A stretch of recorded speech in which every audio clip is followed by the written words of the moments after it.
साल 2014 में चिराग ने राजनीति में डेब्यू किया। एक्टर से नेता बने चिराग की पहली फिल्म ही फ्लॉप होने के बाद उन्होंने अब फुल टाइम राजनीति का मन बना लिया था। दरअसल उस वक्त तक रामविलास पासवान की लोजपा कांग्रेस वाले यूपीए गठबंधन का हिस्सा हुआ करती थी। आइए आपको बताते हैं कि लोजपा कैसे बनी एनडीए का हिस्सा। खुद को मोदी का हनुमान बताने वाले चिराग पासवान इन दिनों बिहार की राजनीति में लाइमलाइट में है। वजह है लोकसभा चुनाव 2024। बीते दिन यानी 18 मार्च को भाजपा मुख्यालय से विनोद तावरे ने बिहार के एनडीए गठबंधन की सीट शेयरिंग पर अपना फॉर्मूला सार्वजनिक किया। इसमें भाजपा को 17 सीटें, जदयू को 16 और चिराग पासवान की पार्टी लोजपा रामविलास के खाते में 5 सीटें। वहीं उपेंद्र कुशवाहा और जीतनराम मांझी की पार्टी को भी 1-1 सीटें दी गई। इस ऐलान के साथ ही साफ हो गया कि भाजपा अब चिराग के चाचा पशुपति पारस को एक भी टिकट नहीं दे रही है। इसके बाद 19 मार्च को पशुपति पारस ने कैबिनेट से इस्तीफा भी दे दिया। इस तमाम रस्साकसी से तो यह स्पष्ट है कि बिहार में भाजपा की सियासी फील्ड के लीड एक्टर अब भी चिराग पासवान ही है। भाजपा के चिराग पर भरोसे जताने की कई वजह हैं। उस भरोसे की शुरुआत जानने से पहले एक नज़र उस दौर पर डालते हैं जब बिहार में लोजपा के 2 टुकड़े हुए थे, यानी साल 2020 में, जब चिराग के पिता रामविलास पासवान का निधन हुआ। इसके बाद चिराग के चाचा पशुपति पारस ने उनकी राजनीतिक पार्टी पर दावा ठोक दिया, तो चिराग पासवान ने भी कुछ दिनों में नई पार्टी बना ली। भाजपा ने भी तब असली लोजपा यानी पशुपति पारस वाली पार्टी को ही समर्थन देना जारी रखा। इससे इतर चिराग पासवान की नई पार्टी एनडीए का हिस्सा न होते हुए भी भाजपा के लिए अपना समर्थन देती रही। जब एलजेपी में टूट पड़ी तो चिराग अलग थलग पर गए थे। पशुपति पारस को दलित वोटों से उम्मीद थी, लेकिन चिराग ने फिर जन आशीर्वाद यात्रा निकाली। उनकी यात्रा को अच्छा समर्थन मिला था।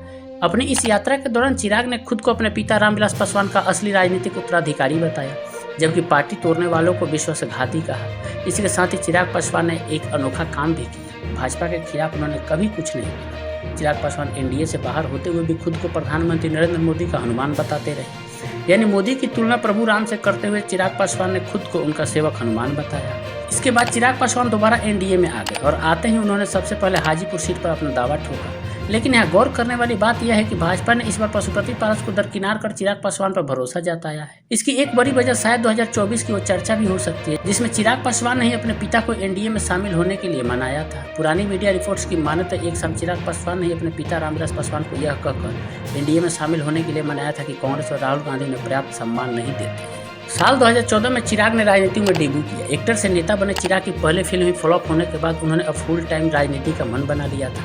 दरअसल उस वक्त तक रामविलास पासवान की लोजपा कांग्रेस वाले यूपीए गठबंधन का हिस्सा हुआ करती थी। राष्ट्रीय राजनीति में दलितों के लोकप्रिय नेता कहे जाने वाले रामविलास पासवान ने साल 2002 में गुजरात दंगों के बाद एनडीए का साथ छोड़कर यूपीए का दामन थामा था। तब से वे कांग्रेस को ही समर्थन देते थे और तत्कालीन गुजरात सीएम यानी नरेंद्र मोदी को लेकर रामविलास पासवान के राय कुछ खास बेहतर नहीं थे। टाइम्स ऑफ इंडिया में छपी एक रिपोर्ट के मुताबिक साल 2012 में रामविलास पासवान ने यह तक कहा था कि गुजरात दंगों में मोदी की भूमिका स्पष्ट है, लेकिन इस राय को बदलने का काम ही चिराग पासवान ने किया। रामविलास पासवान के इतने मजबूत स्टैंड के बावजूद वो चिराग पासवान ही थे जो अपने पिता की पार्टी को एनडीए की ओर मोड़ने में कामयाब हुए।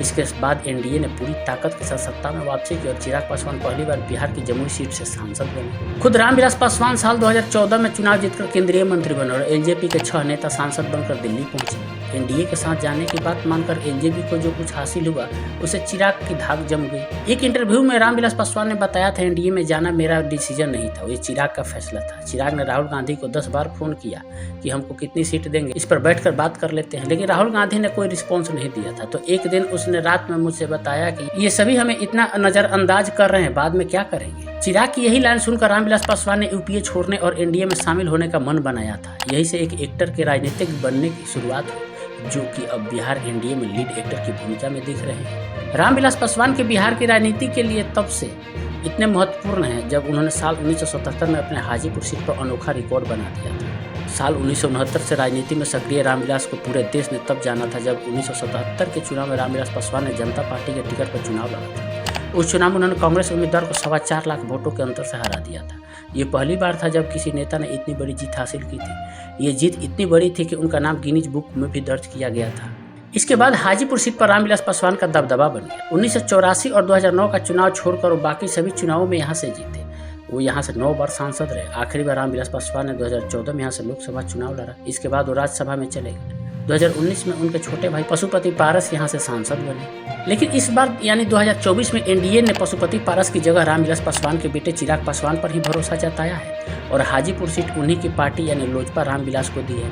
हालांकि अभी तक यह स्पष्ट नहीं हो सका है कि इस सीट से खुद चिराग पासवान लड़ेंगे या नहीं लड़ेंगे। देखना होगा कि 2024 में मोदी जी के भरोसे पर कितने खरा उतरते हैं चिराग पासवान।